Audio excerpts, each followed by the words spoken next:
When money tightens, these are the industries Mark Cuban says feel the pain first. When the economy starts to feel shaky, investors often look to people who have already lived through multiple downturns. Mark Cuban is one of them.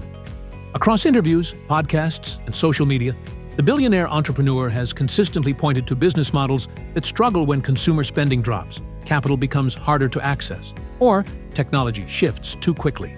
Taken together, his comments highlight 5 areas investors may want to think carefully about as the next recession approaches. Number 1, the media sector.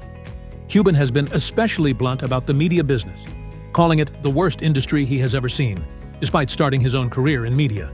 His concern centers on how artificial intelligence has dismantled protections legacy media once relied on.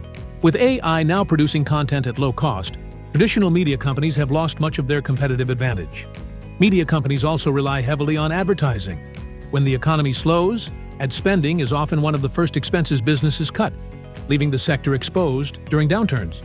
Number 2, restaurants, clothing brands, and liquor companies. Cuban has repeatedly warned against investing in these businesses, especially during recessions.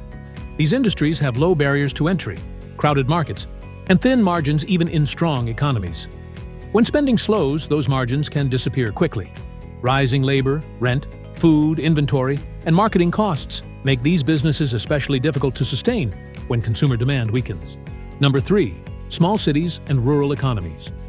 While not a traditional industry, Cuban has warned that small towns may be hit harder in the next recession. He has pointed to shrinking federal support, reduced investment, and limited access to capital as long-term challenges that leave businesses more vulnerable during downturns. When household budgets tighten, discretionary spending drops first, which can ripple quickly through local economies with fewer financial buffers. Number 4, AI infrastructure and data centers. Cuban has compared today's artificial intelligence boom to the search engine wars of the 1990s. Companies are pouring money into chips, data centers, and computing power. But Cuban has cautioned that profitability matters more once cheap capital disappears. If revenue does not scale fast enough in a recession, large infrastructure investments can quickly become financial liabilities.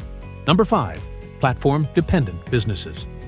One of Cuban's most consistent warnings involves companies that rely heavily on platforms they do not control. He has criticized marketplace and seller fees and views heavy dependence on companies like Amazon as a negative when evaluating investments. During economic slowdowns, platform owners often raise fees or change algorithms to protect their own margins, squeezing dependent businesses at the worst time. Mark Cuban's recession warnings are less about predicting the next downturn and more about understanding which business models tend to break under pressure.